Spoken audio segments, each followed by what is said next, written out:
실천의 정신분석 및 심사에 사회복지 실천 기술로 5주차 들어있습니다. 이 사회복지 실천론 실천 기술로 보통 성당론이 많이 들어가 있죠. 성당론이 겹쳐 나오고 있습니다. 그래서 여기서도 이제 오늘 첫 문제로 보면 아까 마약 중독 시간에도 말씀드렸지만 정신분석 및 심리사회 모델, 그래서 무의식과 방어 기제, 심층 분석에 대해서 그래서 사회복지 실천에서 인간의 행동을 이해하기 위해서는 눈에 보이지 않는 그 모습뿐만 아니라 인연에 작용하고 있는 심리적 역동 현상도 파악해야 됩니다. 그래서 정신 분석이론을 하고 심리사회 모델을 기반으로 해서 무의식 구조와 자아를 보호하기 위한 방어 기제를 체계적으로 상세히 살펴보도록 하겠습니다. 심리상담이나 정신분석에 중요한 것이 이제 무의식 개념입니다. 무의식, unconscious 무의식 개념인데 아까 청소년 이론에서도 나왔지만 정신분석 이론은 프로이트 마이크 듣는 마이크 하나도 안 들리네. 안 들린다고요?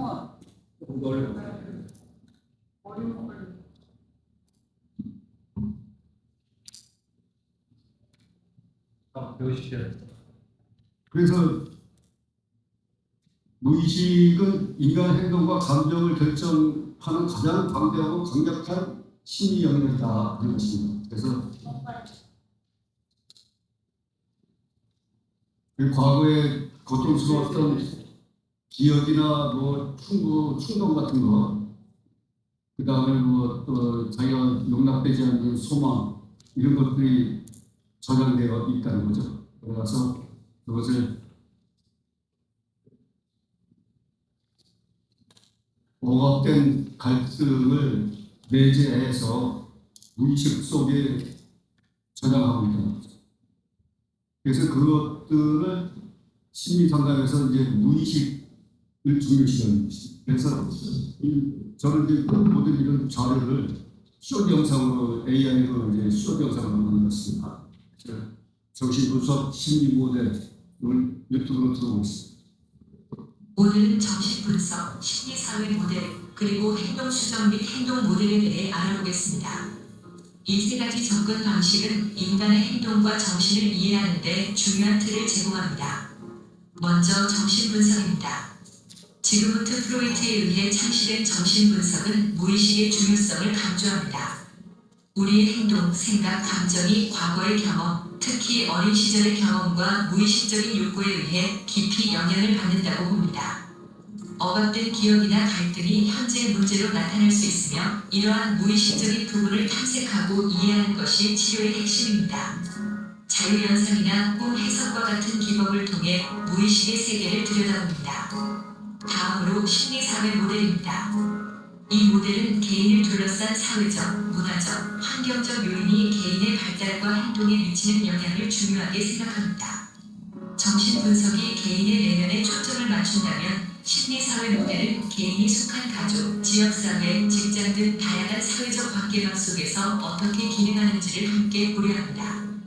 에릭 에릭슨의 심리사회적 발달 이론이 대표적인 예시로 각 발달 단계마다 겪는 위기와 이를 어떻게 극복하는지가 개인의 성장에 중요하다고 봅니다. 마지막으로 행동수정 및 행동 모델입니다. 이 모델은 학습 이론에 기반하여 관찰 가능하고 측정 가능한 행동에 초점을 맞춥니다. 행동은 학습 과정을 통해 습득되고 유지된다고 보며 긍정적 강화, 처벌, 소보 등과 같은 기법을 사용하여 바람직한 행동을 늘리고 바람직하지 않은 행동을 줄이는 것을 목표로 합니다. 고전적 조건화와 조작적 조건화가 행동 모델의 핵심 원리입니다. 예를 들어 특정 행동에 대해 보상을 주면 그 행동이 반복될 가능성이 높아지는 것입니다. 정신분석, 심리사회 모델, 그리고 행동 모델은 각기 다른 관점에서 인간의 행동을 설명하지만 이들을 통합적으로 이해할 때 우리는 보다 복잡하고 다층적인 인간의 모습을 파악할 수 있습니다. 각 모델이 가진 강점을 활용하여 개인의 정신, 건강과 사회적 적응을 돕는 데 기여할 수 있습니다. 그래서 그 밑에 우리 카톡방에 다 띄었어요. 카톡방에 다 띄었기 때문에 카톡방에 들어가서 사회복지 실천론, 실천기술론, 마약 치유 상담론 다 거기 블로그에 다 있습니다. 지금 자료를 내 프린트해서 가지고 왔지만 자료를 지금 이제 저번 시간에 흐리게 보였지만 전부 이번에는 전부 찌하게 다 기록이 있습니다. 그래서 그걸 보시면 어디서나 참고하시면 다 되겠습니다.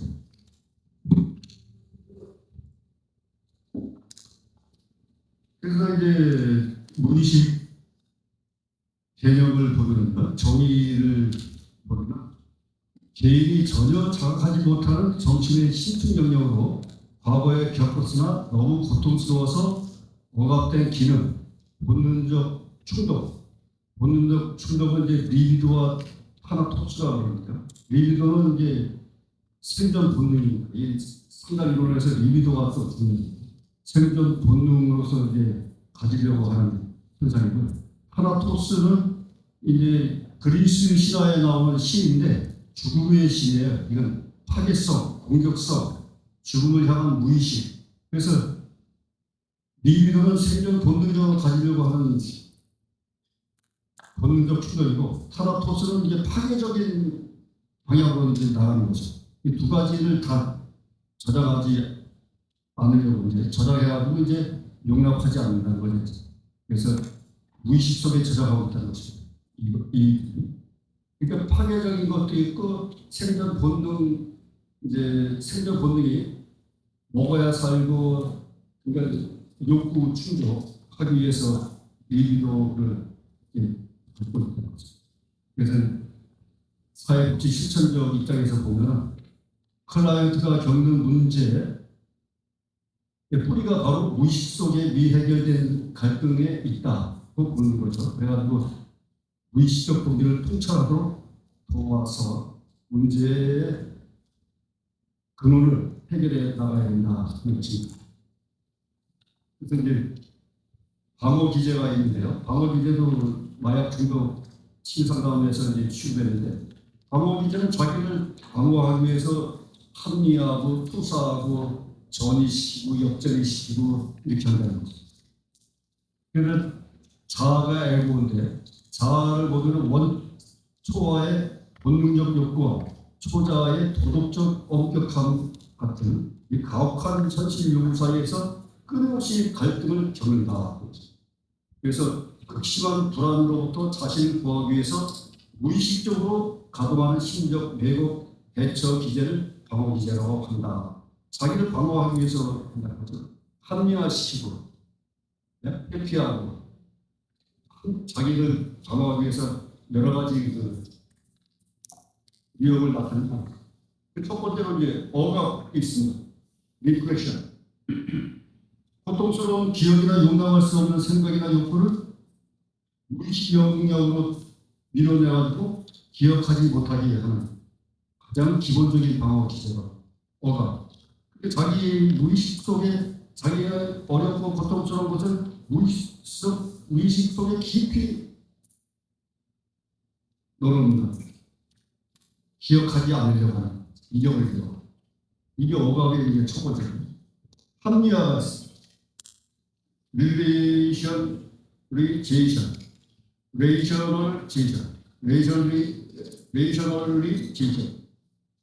합리화는 자신의 실패나 부도덕한 행동, 용납하기 힘든 그런 동기를 그럴싸하게 사회적으로 용인되는 이유로 포장해서 상처받은 자아를 위로하는 기제다.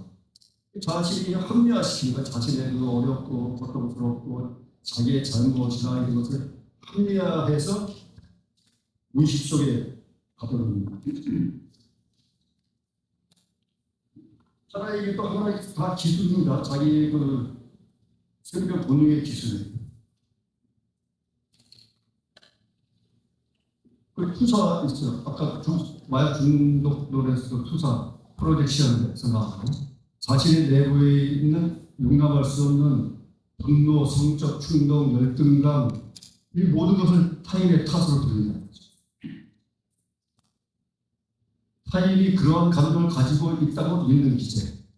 타인이 그러한 감정을 가지고 있다 해서 그쪽으로 이제 돌리는 거죠. 예를 들어서 이제 자신이 동료를 위하면서도 저 사람이 나를 위하고 있어 하고 이렇게 남한테 돌리는 거죠. 상대방. 피해, 리그레션. 그래가지고 스트레스나 좌절에 직면했을 때 현재의 발달 단계보다 훨씬 이전에 원시적이고 의존적인 발달 단계를 후퇴하여 책임을 회피하고 안전을 도모하는 기제다. 이렇게 거꾸로 돌려서 과거의 원시적인 의존적인 단계로 넘긴다는 거죠. 스모, 서브리메이션. 이걸 이제 스모가 좋은 긍정적인 방향으로 돌리는 거죠. 사회적으로 용납되지 않는 본능적 에너지를 사회적으로 가치 있고 유익한 형태로 전환해서 발산하는 가장 성숙하고 건강한 방어 기제다. 이 스모하는 이 긍정적인 방향으로 가장 건강한 방어 기제다. 반동형성, 리액션 포메이션 해가지고 용납하기 힘든 충동이나 적대감, 정반대되는 행동이나 태도를 의식적으로 강하게 드러내줘서 불안을 방어하는 기제다. 정반대로 행동한다는 거죠.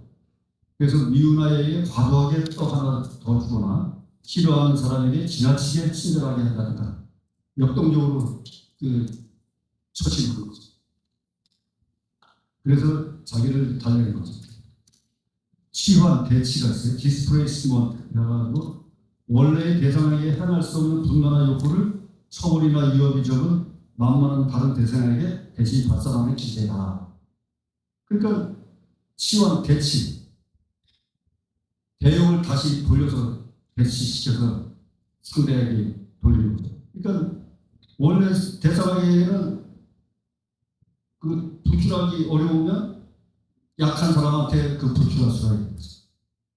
그래서 만만한 사람한테 그 분노 욕구를 분출한다.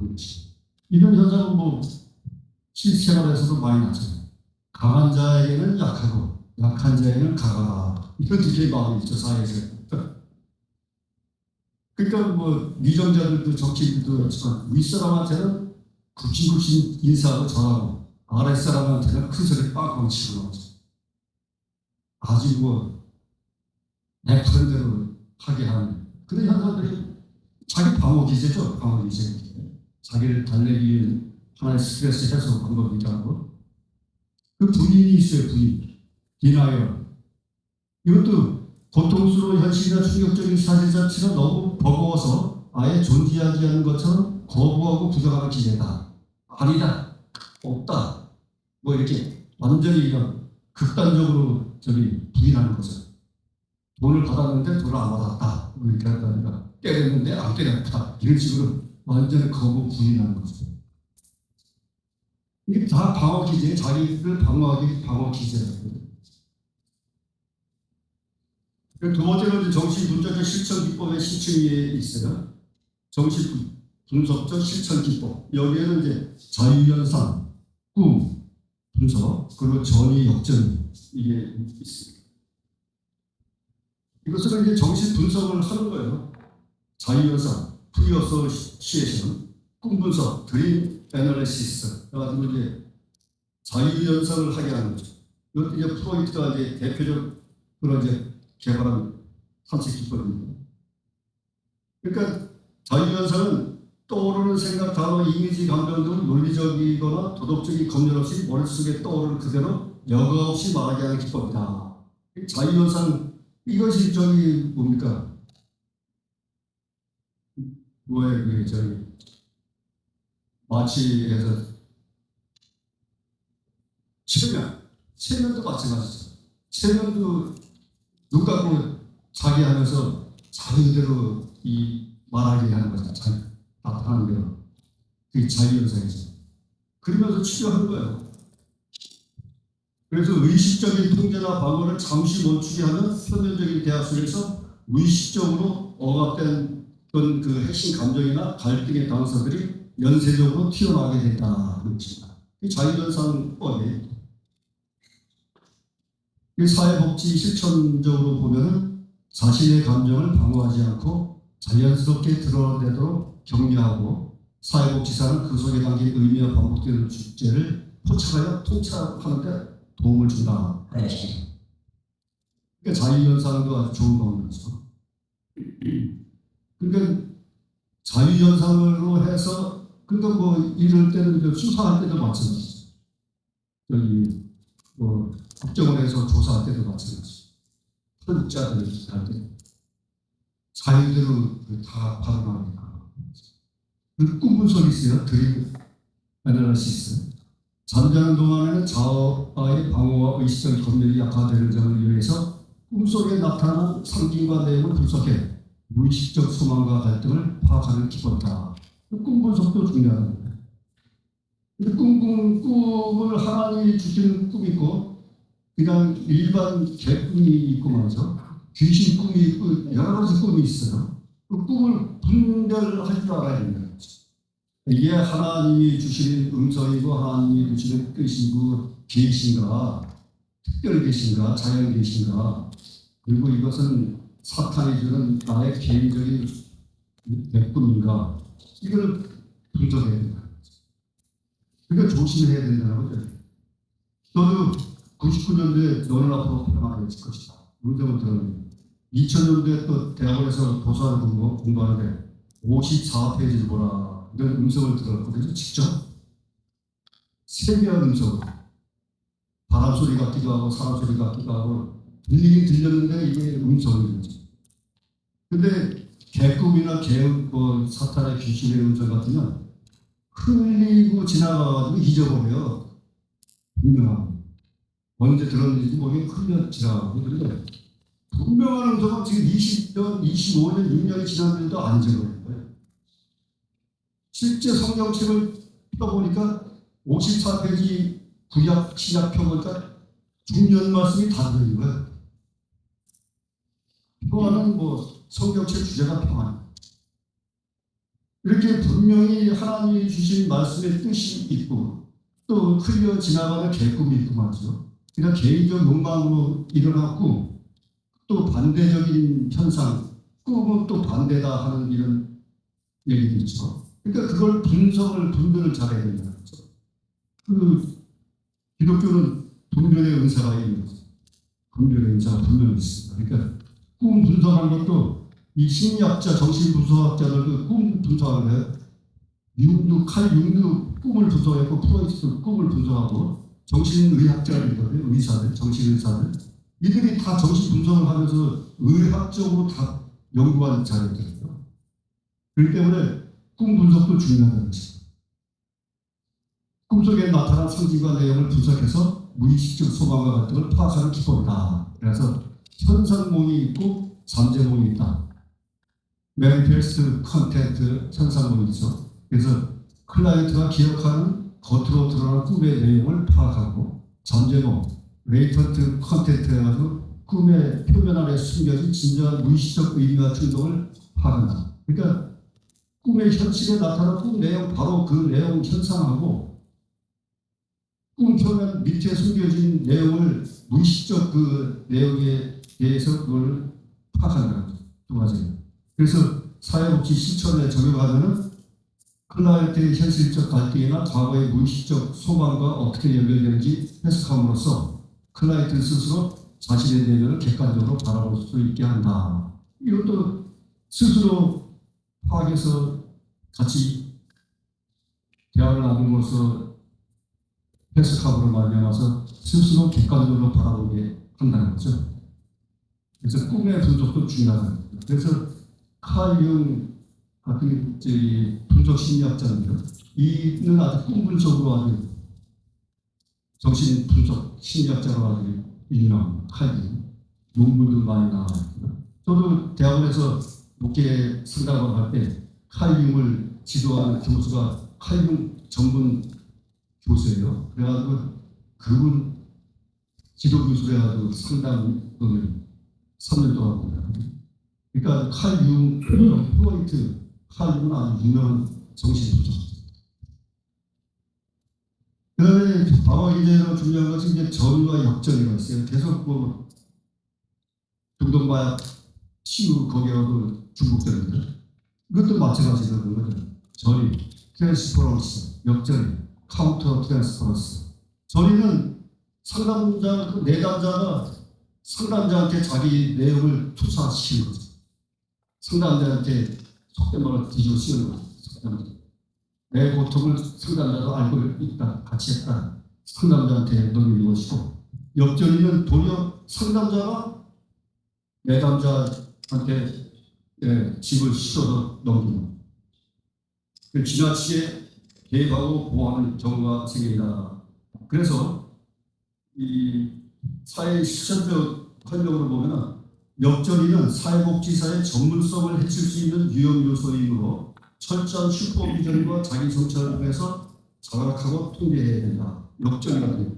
상담자가 클라이언트 상담으로 온 내담자한테 자기 여러 가지 문제를 다 씌워서 투사하고 역전이 시켜가지고서는 안 된다는 거죠. 그럴 때에는 슈퍼비전은 상담자 이상의 자기보다 고수의 상담하는 분, 경력이 더 많거나 더 지도력이 있는 그 사람을 슈퍼비전이라고 해요. 상담에서는 슈퍼비전한테 자기 성찰을 통해서 다시 대화하고 지도를 받고 해가지고 슈퍼비전한테 도움을 받아가지고 자각하고 통제를 해야 된다 하는 것입니다. 도리어 역전을 해서 상담자한테 그 내담자한테 씌울 게 아니라, 그러니까 상담자는 그런 걸 다 파악해가지고 내담자 스스로 파악해서 스스로 개선할 수 있도록 그게 도와줘야 되는 거죠. 오히려 내담자한테 또 어렵게 하는 것이 아닐까.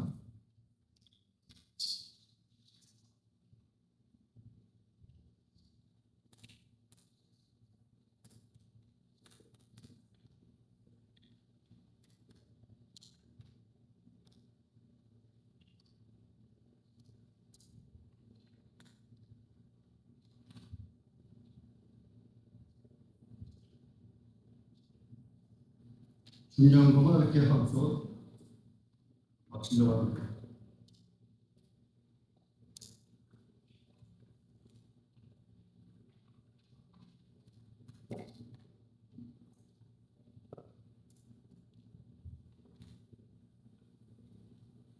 이 상황 속의 인간 관점이라는 게 있어요. 퍼스널 인바이러먼트 그래가지고 상황 속의 인간 관점에서 심층을 이해를 한다 해가지고 사회복지 실천의 가장 핵심적이고 고유한 철학적인 논적 기관이 상황 속의 인간 관점은 인간과 환경을 분리된 별개의 실체가 아니라 끊임없이 상호작용하는 하나의 통합된 체계로 바라보는 관점이다. 그래서 인간 개인만 바라보는 게 아니라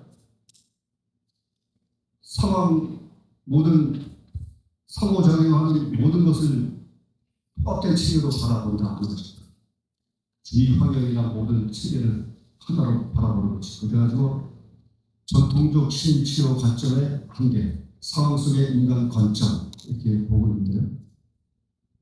전통적 심리치료 관점에서 보면 과거 정신분석들은 문제의 원인을 전적으로 클라이언트의 내면에서 찾으려 했습니다. 그러나 이 문제를 가진 개인의 집중해서 자칫 클라이언트를 타당한 환경적 책임을 간과하는 결과를 낳았다는 것입니다.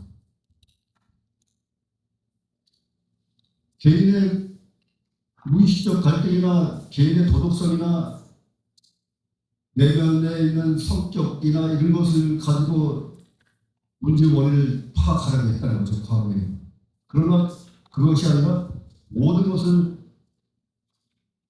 상황, 환경을 다 간과해서 결정하는 것을 간과했다는 거죠. 과거에는. 그러나 이제 그렇게 보지 말고 인간의 행동과 문제는 개인의 심리적 취약성 단독으로 발생하는 것이 아니라 개인이 처한 물리적, 사회적, 문화적 환경과의 부조화 및 갈등에서 비롯된다고 본다. 이제는 모든 사회적 환경, 물리적 환경, 그 모든 부조화에서 그 갈등이 비롯됐다. 이제 인간의 문제를 그렇게 바라본다는 거죠. 그래서 문제를 가진 개인에서 환경 속에서 어려움을 겪는 인간으로 전환한다. 그래서 휴먼인 컨텍스트 해가지고 전환시키는 거죠. 그래서 뭐 생태학적 관점으로도 바라보고요. 그래서 뭐 미시체계, 중간체계, 외체계, 거시체계 이런 환경적 모든 분야를 다 바라보고 있는 것입니다. 그래서 미시체계는 가족, 친구, 직장 돕는 관계, 중간체계는 가정과 학교의 관계, 외적인 체계, 엑소시스템은 간접적으로 영향을 미치는 환경, 부모의 직장, 지역사회, 지행정 체계, 거시적으로 봤을 때는 사회, 문화적 가치, 법률, 이념, 체계까지 다 이 통틀어서 다 바라봅니다.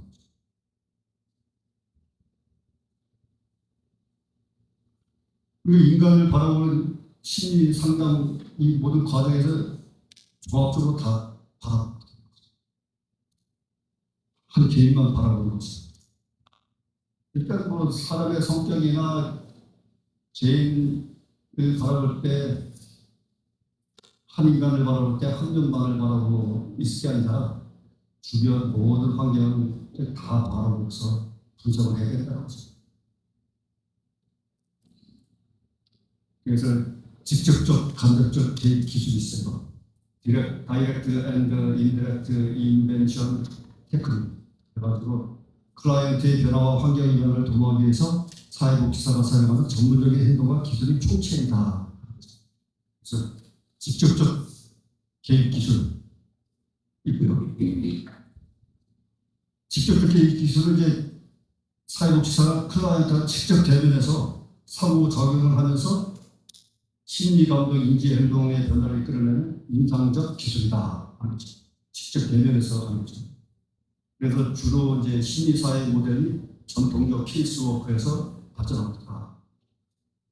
직접적 기술의 이제 기술 이용을 보면 지지가 있어요. 지지, 서스테이닝.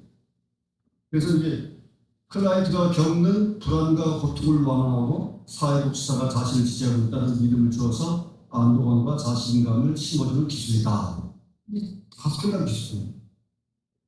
지지해줘야 된다는 거죠. 수용해주고 경청해주고 원하는 태도를 가지고 격려의 말을 하고 심리적 안정감을 느끼도록 해줘야 되는 거죠.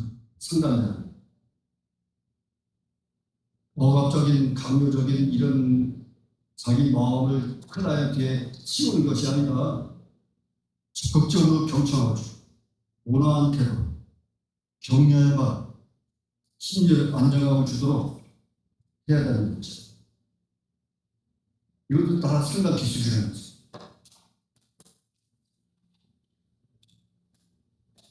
그래서 영향적인 걸 다이렉트 인플루언스 영향을 보면은 사회복지사의 전문적 권위와 신뢰를 바탕으로 클라이언트에게 특정한 행동이나 태도를 취하도록 조언해주고 충고해주고 제안을 하고 지시하는 기술이다.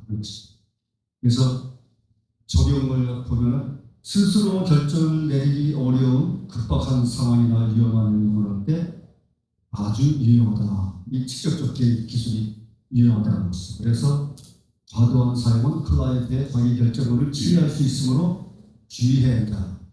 직접적으로 이렇게 개입하는 것도 또 주의해야 된다. 두 번째로 이제 탐색 기술 환기 방법이 있고 민간 상황을 고찰해 본다는 방법도 있어요. 또 이제 간접적 개입 기술이 있어요. 간접적 개입 기술은 클라이언트가 아닌 주변 환경, 대인관계, 체제, 제도, 사회적 자원을 변화시키거나 활용해서 클라이언트의 문제를 해결하는 기술이다. 상황 속의 인간 관점을 실천해 오기는 핵심 수단이다. 그래서 주로 해야 하는 것이 이제 자연 연계 및 개발, 환경 개선 및 조작, 옹호, 자문 및 협력 이런 걸로 해가지고 간접적으로 개입해서 기술을 나타낸다는 것입니다. 그래서 해결 중심 위기 모델이 있어요. 로마하고 마찬가지.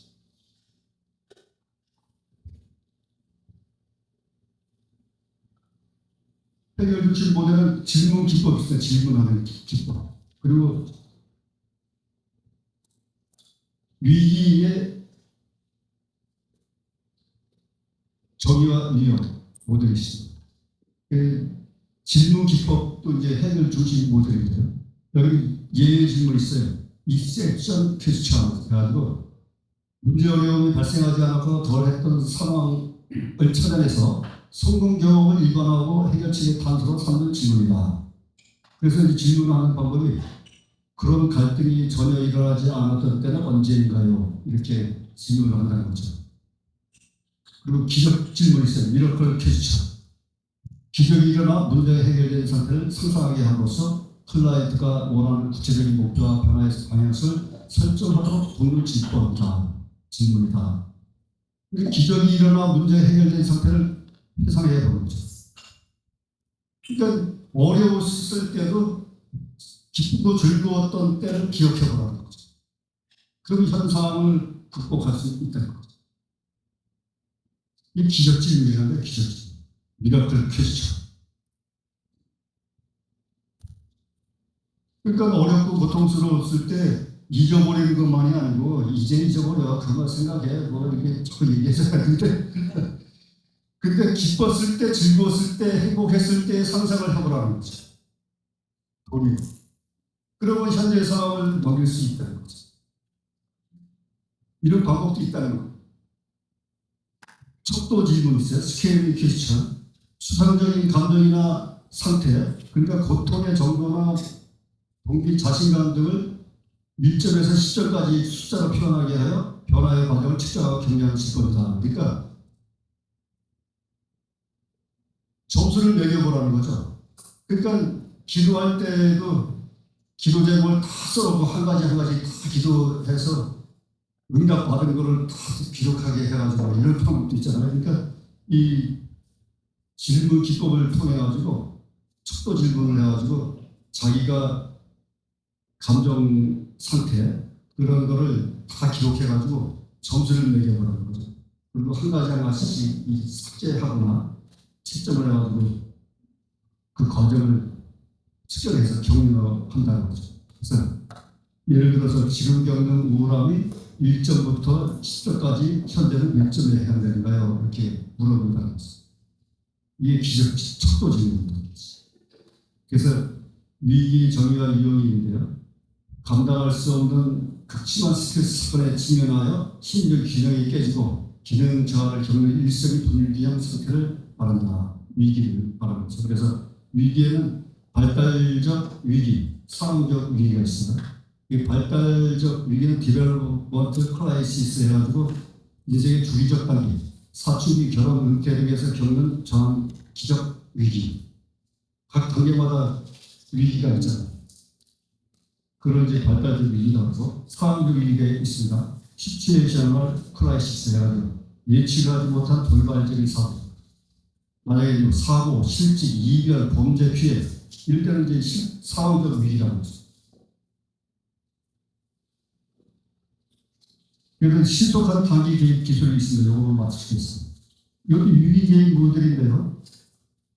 즉각적인 접촉과 안전 확보. 두 번째는 핵심 문제에 집중한다. 세 번째는 기기적 태도와 현실을 검증한다. 네 번째는 단기 목표 설정 및 자원 동원한다. 그래서 즉각적인 접촉과 안전 확보는 위기 발생 직후 빠르게 개입해서 신체적, 심리적 안전을 확보한다. 하는 것입니다. 위기 발생 직후 빠르게 개입해가지고 안전을 확보한다는 거죠. 이게 방법이라는 거예요. 그러니까 사고 나고 위험할 때는 빠르게 신속하게 사회복지사나 도움할 수 있는 사람을 빨리 위기를 탈출할 수 있게 해야 됩니다. 저 같은 경우는 저는 그전에 양평대교에서 그 다리 위에 난간에 서가지고 강물을 바라보는 여인이 있었는데 가서 이렇게 많이 했는데 신발까지 다 벗어. 그래서 어떻게 하고 소방서에 119에 신고했죠. 112에도 저기 신고하고 그랬대. 소방차가 한참 있다고 그래. 근데 힘을 내지 않으니까 얘기 잘해가지고 돌려보내라고 소방차가 기사를 얘기한 거예요. 자기들이 나와가지고 도움을 할 게 아니고 옆에 있는 사람한테 도리어 얘기를 하고서 가더라. 그러고 나서 경찰이 왔어요. 경찰이 나중에 차 태워서 이제 돌려보내. 그 사람들도 직업이기 때문에 자기들이 위험한 것을 함부로 안 나선다. 핵심 문제에 집중하는 경우가 있습니다. 부수적인 문제보다 현재 위기를 위반한 결정적 사건에 집중한다. 현재 위기에 위반한 사건에 결정적으로 집중해서 처리한다는 거죠. 지지적 태도와 현실감, 사회복지사가 적극적이고 지지적인 태도를 취해서 현실적인 대안을 모색한다. 단지 목표 및 설정, 자원 동원, 즉각적으로 실행 가능한 대처 방안을 세우고 가족이나 지역 사회의 지지 지원을 신속하게 연결한다. 이 사회복지 상담사가 할 일이라는 거죠. 이렇게 위기 극복을 해야 된다는 거죠. 그리고 더군다나 또 중요한 것이 있죠. 계속 말씀드리지만 비밀 유지의 의무와 생명 존중의 원칙, 그 사회복지사 윤리 강령에 있는 비밀 유지가 중요하지만 비밀 누설을 하지 않는 게 중요하지만 이같이 위기가 나왔을 때는 생명 존중이 더 급하다는 거죠. 신속하게 대처해서 처리해야 된다는 거죠. 이상으로 사회복지 실천론의 정신분석 및 시민사회 모델에 대해서 간략히 말씀드렸습니다. 이상으로 마치겠습니다. 감사합니다.